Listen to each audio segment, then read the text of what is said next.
Thank you, Tom. It's gosh, it's been a great day. We've had some wonderful speakers and some amazing talks. So it's been wonderful to see this come to light. And so congratulations, Lorraine and the whole team on wonderful organization today. So my personal favorite topic has to do with ABO incompatibility. And we really should have, the three of us, the ABO trio, should have worn our sweatshirts that said, it's about time, ABO, get it about time. But we didn't, so anyway. So I'm gonna talk about the early cases, and I'm gonna present to you what I hope we're trying to steer things from all things ABO living in the world of transfusion medicine into really where they belong when we're talking about ABO-incompatible transplantation, which is in the world of transplantation, which has to do with histocompatibility. So if we remember, histocompatibility, histo refers to tissue. And so a new approach that we think will gain traction and help us make progress in this area is to think about the concept of ABO histocompatibility, because transplantation is not transfusion. And so I'm just going to give a very brief history of ABO-incompatible organ transplantation, and then I'm going to talk about some new tools for ABH antigens. And in the third talk, Anne will be talking specifically about some new tools for ABO antibodies. So this is, you can't start anything ABO really without acknowledging the seminal contributions of Karl Landsteiner in the early, in 1900 really, where he made this amazing and elegant observation that if he took his blood and blood of his 5 colleagues and separated them into serum and cells, and this was in an effort to try and understand why some people had major reactions to transfusions while other people didn't. And there was no concept of A, B, and O at the time. So he kind of recapitulated that in the test tube and mixed his serum with the cells of his buddies and their serum with, they all mixed the serum and the cells of these different 5 people, 6 people, I guess, and found that they came into this sort of a pattern where there were clearly something in his serum that agglutinated these fellows' red blood cells, but not his own and not this person, and deduced from this experiment that there were agglutinating substances and there were 4 patterns, and that was A, B, and not, which we call in North America O. And these agglutinating substances must have been attaching to something on the surface of the cells so that there were things on the cells and things in the serum. And so that defined, of course, the ABO blood group system, histo blood group system, which defined the evolution of transplantation medicine. And over the years then, in the 1930s and so on, practices were set up to guide safe transfusion to avoid ABO-incompatible transfusions and therefore transfusion reactions and hemolysis and so on. These rules, if you like, were eventually applied also to transplantation. How did that evolve? Well, let me just first go a little bit into the ABO histo blood group system, and I keep focusing on histo because that refers to tissue. So the AB and H histo blood group genes, H is the antigen that defines individuals of blood group O. They encode for glycosyl transferases, carbohydrate units, to form ABH glycan or sugar antigens. And unlike HLA antibodies, which require a specific stimulating event, we use the word natural antibodies to non-self A and B antigens are produced beginning generally in infancy by the ages of 4 to 6 months. And that's been known for a long time. These antibodies, unlike HLA antibodies, maintain an important IgM isotype component in addition to IgG, whereas antibodies to protein structures such as HLA focus mainly on IgG isotype antibodies. And in the setting of an ABO-incompatible organ transplantation, these antibodies, ABO antibodies, can latch to their cognate antigens, fix complement, and rapidly cause hyperacute antibody destruction of an ABO-incompatible organ graft. And really, when you think about a patient who comes to us for an assessment for transplant, one of the very first things that we do is define their blood group. Of course, the very first thing is what organ are they, and what's the clinical setting. But then we do their ABO blood grouping, and it's done by phenotype. And so the recipient ABO phenotype predicts what antibodies they presumably have. And this typically defines the entire ensuing transplant algorithm, including prediction of waiting time. For the donor phenotyping, this predicts the presumed antigens that are being carried in with the donor organ. And this defines allocation offers to avoid accidental ABO-incompatible transplantation. And donor organ allocation really around the world is strictly regulated according to ABO phenotype. So in contrast to ABO, antibodies are measured and genotyping is routinely formed for HLA for every patient who's evaluated for transplant. So the very first thinking about ABO in the setting of organ transplantation began very early on. This is a report from Hume in 1955, where they generally talked about the blood groups. And I mean, this is a pretty bleak report anyway, because everybody was sick. And I mean, these are incredibly sick patients. Of these, I think this was 9 cases here.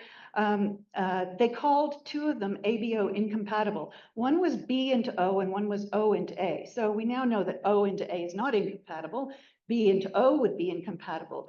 But at that time, they weren't aware that it was the organ itself that might be incompatible, but rather that there might be hemagglutination within an organ if the blood groups weren't identical. And that was the first reporting of that, and that's very early in the days of transplantation. They also noted that it was extremely difficult, as it still is today, to obtain kidneys from donors with the same ABO blood type as the recipient.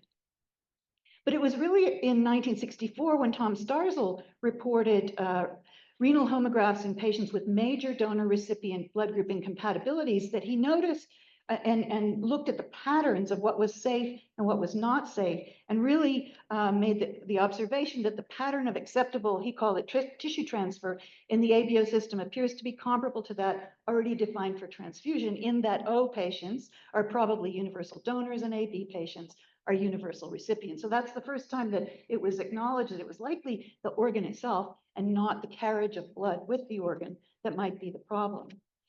For the next 20 or so years, ABO-incompatible kidney transplantation was then explored with a variety of interventions, such as plasmapheresis and other ways of removing ABO antibodies.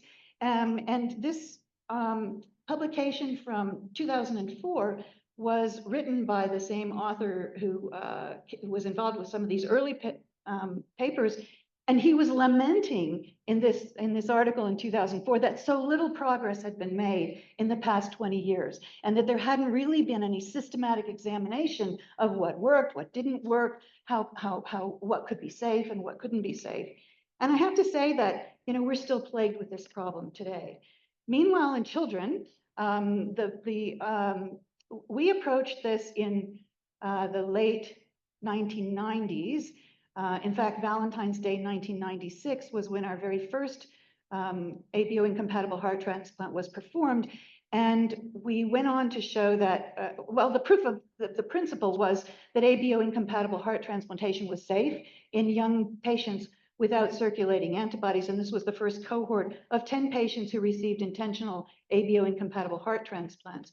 And the rationale, of course, was what I already told you, was that babies don't have these antibodies until several months of life.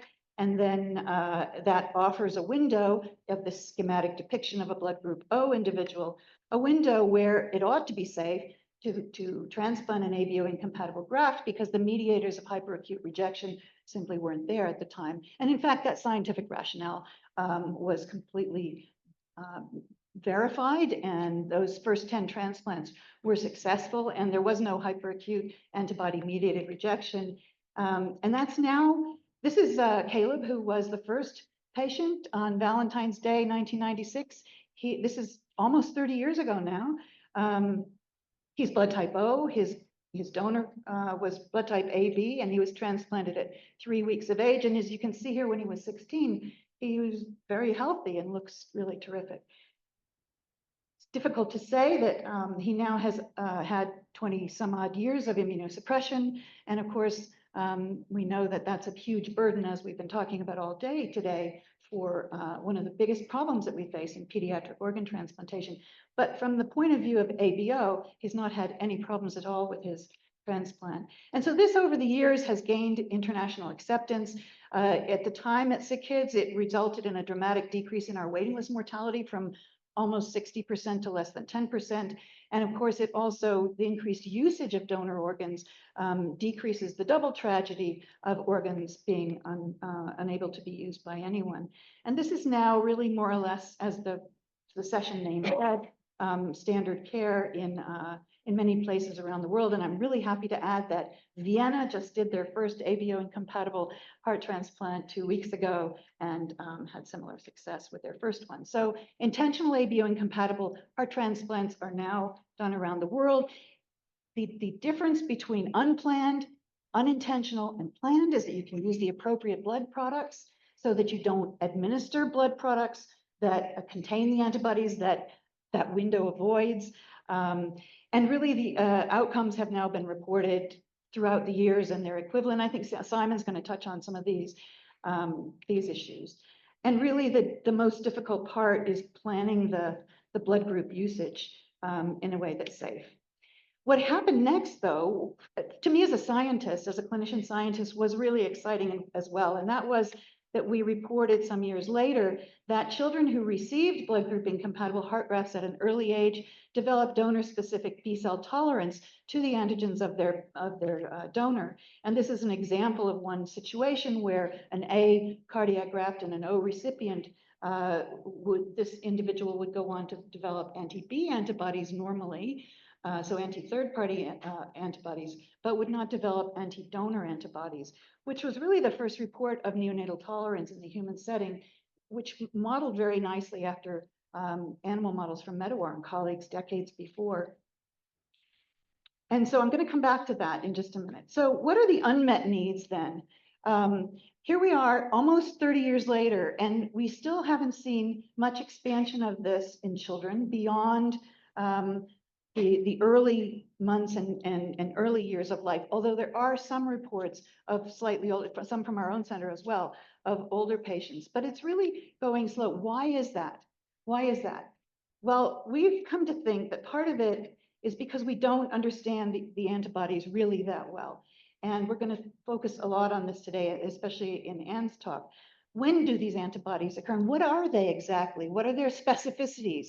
What are their isotypes? When does it actually become dangerous to have a patient listed and receive an ABO-incompatible heart transplant? And that's not always very clear for a variety of reasons that we'll talk about. So let's go back to what about ABO then? It's easy, right? It's just A, B, and O, right? And that's kind of what we think about when we think about ABO. Compared to HLA, it's like way easy.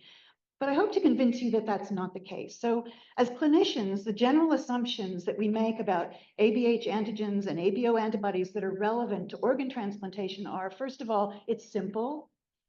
We think about A and B glycans as single antigenic epitopes, the terminal trisaccharide. We lump them all together and think about A incompatibility being the same as B incompatibility, and we just call them ABO incompatible. From the recipient side, we think of an O recipient of a B heart as same as the A recipient of a B heart. You know, we don't discriminate much the way we would never find our HLA colleagues. I'm looking at Esme and Anne over there, you know, lumping things together in the HLA world. And importantly, we tend to classify these glycans as identical on the red cells, the heart, the kidney, the liver, and the lung of the donor organs that might be considered for ABO-incompatible transplant allocation. We also assume that anti-A and anti-B antibodies are invariably present in individuals lacking those specific antigens. We think that ABO antibodies are accurately and reproducibly measured by the only test available today, which is the hemagglutination assay. We count on our transfusion medicine colleagues to tell us, well, there's a titer of this. We're seldom told what the methodology of the titer is, what that means. And again, Anne's going to talk a bit about that. And we generally kind of take this risk avoidance approach, that ABO antibodies are an insurmountable barrier to ABO-incompatible transplantation, especially for the heart and the lung, the thoracic organs, because we don't really have dialysis to fall back on. And these assumptions are largely untrue. So let's look at these in a little bit more detail. Again, I'm putting in the word histo to really focus on the fact that it's the ABO histo blood group system. First of all, transplantation has distinct and important differences from transfusion. In contrast to transfusion, ABO-incompatible organ transplants are performed intentionally in specialized programs because we have an unremitting shortage of donor organs. You're never going to have somebody propose doing an ABO-incompatible transfusion, right? But we have this need in transplantation that isn't present in transfusion. Similar to HLA histocompatibility, for safe ABO-incompatible organ transplantation, we need to wear a histocompatibility hat. What do we need to know? We need to know what are the antigens in the organ we're transplanting and the relevant antibodies that are present, or really importantly, absent in the recipient. We need to know their isotype, their specificity, their IgG subclass, and other characteristics that we have become used to discussing for HLA antibodies. And for this level of sophistication in transplantation, we need new glycomics tools and a framework beyond, an ABO framework beyond transfusion, which is why I keep harping about ABO histocompatibility. So I'm going to talk a little bit about the antigens, and then, as I said, Anne's going to talk in the third talk a little more about the antibodies. So the glycans that are expressed on the tissues that we transplant are schematically depicted here. It's not as simple as A, B, and H. The terminal A glycan is N-acetylgalactosamine. The terminal B glycan is D-galactose. There isn't just one of each of these antigens. There are 6 subtypes of each of these structures. So there are altogether 18 ABH glycans. And these glycans are not uniformly expressed across different cells and tissues. Erythrocytes, red blood cells, differ in ABH antigen expression from transplanted organs.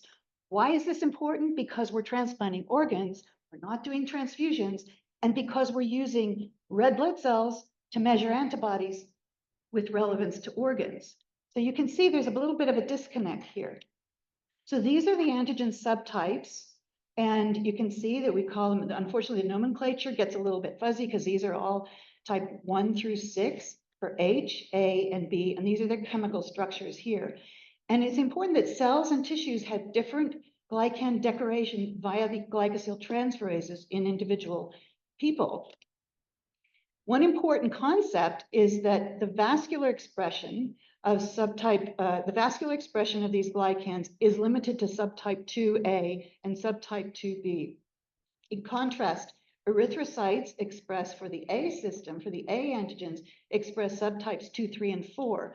Whereas for B, we don't know for sure yet, but we think it's just subtype 2. So there's an important difference here then between red blood cells again and endothelium, which is your vascular target in an ABO-incompatible organ. And the building blocks you can sort of see here, this is Anne's Lego diagram, are different on red blood cells than on vascular endothelium. So you can see right away that if your test uses red blood cells as a surrogate to measure antibodies, that there's going to be a problem, a specificity problem here. We began to work with subtype structures of these, and we developed monoclonal antibodies in my lab with which we started studying various tissues because it hadn't been determined which subtype glycans are actually present on tissues. And this is where we've discovered that for heart, the only vascular target is subtype 2A glycans and subtype 2B2 glycans. In the kidney, it's a little bit more complicated due to epithelial components that are there as well. But the vascular target is only A subtype 2.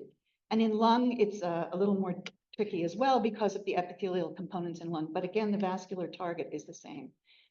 In addition to that, we have ABO subgroups in addition to subtype structures. And these subgroups are A1 and non-A1, which we often refer to as A2. But transfusion laboratories don't do genotyping for A1 and non-A1. They use a lectin that can result in some difficulties. And so far, we don't really know, because we don't genotype generally, the impact of homozygosity and heterozygosity on the tissue expression of these structures. So we have another level that's important to explore here. But ABO-incompatible transplants can be either, well, ABO-identical, which is like O to O and A to A, ABO-compatible, which is sort of O to A, O to A, O to B, and so on. But for incompatible transplants, you can have incompatible, sort of full incompatible, like A to O, B to O, AB to O, or what we're calling ABO-incompatible light, which is taking advantage of these A2 tissues here that have lower expression of glycans than A1.